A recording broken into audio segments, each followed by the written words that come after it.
आइए सीरियल में 2023 के जीके के क्वेश्चन स्टार्ट करते हैं। हमारी बेटी हमारा सम्मान योजना किस राज्य की है?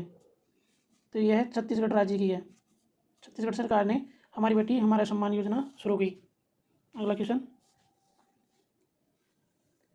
पृथ्वी की लगभग अनुमानित आयु कितनी है? पृथ्वी की लगभग अनुमानित आयु कितनी है? तो यह है 4.54 अरब वर्ष। अगले क्वेश्चन पे चलते हैं।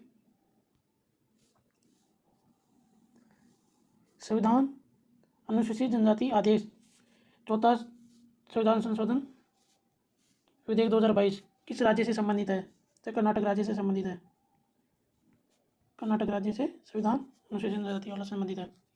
अगला क्वेश्चन, क्वेश्चन नंबर 4, पादशाहनामा या बादशाहनामा के लेखक कौन थे? तो इस क्वेश्चन का राइट आंसर होगा, मतलब तीनों थे, तो आपके ऑप्शन में अब्दुल अहमद लाहौरी आया था। राइट आंसर हो जाएगा अब्दुल अहमदी लाहौरी। पांचवें क्वेश्चन पे चलते हैं। भारत के सेकंड उपराष्ट्रपति कौन थे? तो भारत के सेकंड उपराष्ट्रपति जाकिर हुसैन थे। छठवां क्वेश्चन, दुनिया का कौन सा क्षेत्र खट्टे फल उत्पादन के लिए प्रसिद्ध है? तो ये हो जाएगा भूमध्य सागरीय क्षेत्र खट्टे फलों के लिए प्रसिद्ध है। भूमध्य सागरीय क्षेत्रों को उनके फलों की खेती के लिए दुनिया के बागों के रूप में भी जाना जाता है। अगला क्वेश्चन, क्वेश्चन नंबर 7, नदी और अन्य नाम सुमेलित कीजिए। तो इस क्वेश्चन का राइट आंसर होगा, आपके ऑप्शन में गोदावरी का है, तो प्रायद्वीप सही सुमेलित करना है। तो वृद्ध गंगा के नाम से भी जाना जाता है गोदावरी नदी प्रायद्वीप को। और तांगसो नदी ब्रह्मपुत्र नदी मानसरोवर झील के पास कैलाश श्रेणी के चेमियांगडोंग हिमनद से निकलती है। यह तिब्बत, भारत और बांग्लादेश से होकर बहता है। ठीक है, असम में इसे ब्रह्मपुत्र कहा जाता है और तिब्बत में इसे तांगसपो कहा जाता है। दामोदर नदी को बंगाल का शोक कहा जाता है और महानदी उड़ीसा का शोक है। महानदी पर कौन उड़ीसा का शोक है। अगला क्वेश्चन, क्वेश्चन नंबर 8, पंचवर्षीय योजना सेकंड 10th 11th के समय प्रधानमंत्री कौन थे? तो पहली दूसरी पंचवर्षीय योजना, 10वीं पंचवर्षीय योजना, 11वीं पंचवर्षीय योजना के समय प्रधानमंत्री कौन थे? तो दूसरी के समय भी जवाहरलाल नेहरू थे। 5वीं के समय इंदिरा गांधी थी। ठीक है, तो इस क्वेश्चन का राइट आंसर हो जाएगा इंदिरा गांधी, जवाहरलाल नेहरू। अगला क्वेश्चन पे चलते हैं। क्वेश्चन नंबर 9, 36वें राष्ट्रीय खेलों 2022 में राज्य की रैंक को सम्मिलित करना था। तो उसमें सबसे ज़्यादा पदक सर्विसेज ने जीते थे। सेकंड नंबर पे महाराष्ट्र था। तो ऑप्शन के हिसाब से राइट आंसर हो जाएगा सर्विसेज फर्स्ट पे था। क्वेश्चन नंबर 10, किस राज्य की विधानसभा में मानसून सत्र में 22 सितंबर 2022 का दिन महिला सदस्यों के लिए आरक्षित रखा गया, जिसमें विधानमंडल इतिहास में पहली बार एक दिन दोनों सदनों की कार्यवाही महिलाओं विधायकों के नाम रही? तो यह उत्तर प्रदेश सरकार ने किया था। 22 सितंबर 2022 का दिन महिलाओं के लिए था। अगला क्वेश्चन, क्वेश्चन नंबर 11, 2011 की जनगणना के अनुसार किस राज्य में महिला और पुरुषों की साक्षरता का अंतर सर्वाधिक था? महिला और पुरुषों की साक्षरता का अंतर पूछा इसमें। तो यह राजस्थान सरकार की थी 2011 की जनगणना के अनुसार। तो कितनी थी? 27.85। राजस्थान की पुरुष और महिला साक्षरता क्रमशः 80.51 और 52.66% है। भारत की साक्षरता है 74.04% और इसमें से मेल की है 82.14 और फीमेल की है 65.46%। क्वेश्चन नंबर 12 पे चलते हैं।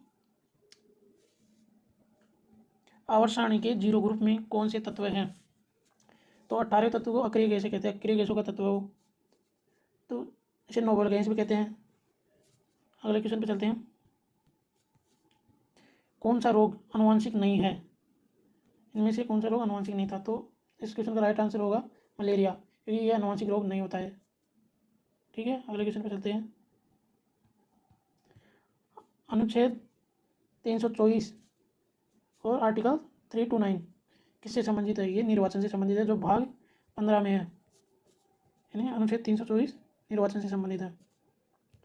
अनुच्छेद 324 चुनाव आयोग के निर्वाचन के अधीक्षण, निर्देशन और नियंत्रण के लिए जिम्मेदार होगा। अनुच्छेद 325 धर्म, मूल, जाति या लिंग के आधार पर किसी व्यक्ति का निर्वाचक नामावली में सम्मिलित किए जाने के लिए अपात्र न होना, उसके द्वारा किसी निवाचक नामावली में सम्मिलित किए जाने का दावा नहीं किया जाना।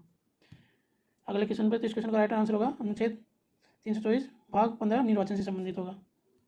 अगला क्वेश्चन, क्वेश्चन नंबर 15, कौन सा कैंसर का एक प्रकार नहीं है? तो इसका राइट आंसर होगा ग्लूकोमा। ग्लूकोमा में आंखों में अधिक दबाव होने की वजह से आंखों का दिमाग से जोड़ने वाली तंत्रिका क्षतिग्रस्त हो जाती है, जिससे धीरे धीरे अंधापन आ जाता है। तो ये एक प्रकार का कैंसर नहीं है ग्लूकोमा। कैंसर के प्रमुख 5 प्रकार हैं: क्रिकोमा, सरकोमा, मेलेनोमा, लाइफोमा एंड ल्यूकेमिया। ल्यूकेमिया एक कैंसर होता है खून की कमी से। क्वेश्चन नंबर 16, 25 डिग्री सेल्सियस पर SI में प्रति अणु एक आदर्श गैस का औसत काइनेटिक एनर्जी होती है, यानी गतिज ऊर्जा होती है। तो ये होती है 6.17 × 10⁻21 जूल। तो इस क्वेश्चन का राइट आंसर होगा 6.17 × 10⁻21 जूल। अगले क्वेश्चन पर चलते हैं। क्वेश्चन नंबर 17, मिर्ची, लौंग, इलायची, हल्दी का बोटनिकल नाम क्या है? तो लौंग का जो बोटनिकल नाम है सीजियम एरोमेटिकम। इस क्वेश्चन का राइट आंसर होगा, यानी लौंग के लिए सीजियम एरोमेटिकम। इसके बाद में पूछा इलायची के लिए, इलायची इलेक्ट्रिया कार्डोमेटोन। और अदरक के लिए, हल्दी के लिए पूछा था। यानी 2 क्वेश्चन का राइट आंसर ये होगा। अगले क्वेश्चन पे चलते हैं। हल्दी का होगा क्रूकुमा, लौंग। तीनों को देख, हल्दी, इलायची और लौंग का बोटिकल नेम। अगला क्वेश्चन, क्वेश्चन नंबर 18, मौलिक कर्तव्यों के उल्लंघन के लिए हमारे संविधान में सजा या जुर्माना नहीं दिया गया, फिर भी किस समिति ने मौलिक कर्तव्यों के उल्लंघन के लिए दंड या सुझाव दिया था? तो यह है सरवण सिंह समिति ने, सरवण सिंह समिति। इसी के तहत मौलिक कर्तव्यों को जोड़ा गया अनुच्छेद 51A में। कौन सा संविधान संशोधन था ये? 42वां संविधान संशोधन 1976 में जोड़े गए थे मौलिक कर्तव्य। अगला क्वेश्चन, क्वेश्चन नंबर 19, किसी व्यक्ति की करों या अन्य कटौती से पहले अर्जित कुल राशि को क्या कहते हैं? मतलब करों या अन्य कटौती से पहले अर्जित कुल राशि को हम क्रॉस इनकम कहते हैं, यानी सकल आय। किसी कर्मचारी के वेतन चेक में सकल वेतन के साथ साथ टेक होम वेतन भी दिया जाएगा।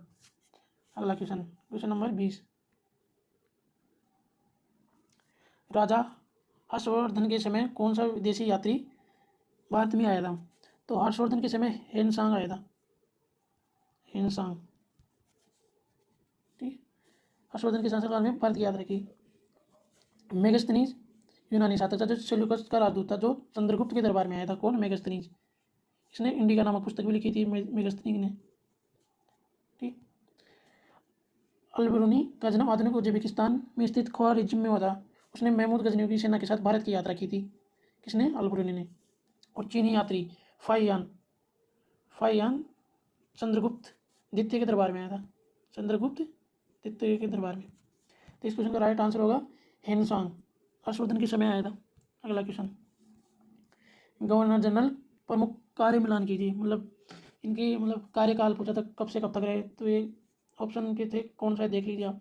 कैनिंग 1856 से 1862, डलहौजी 1848 से 1856, विलियम बेंटिंग 1828 से 1835, सतीपता का अनुमूलन 1829। अगला क्वेश्चन चलते हैं।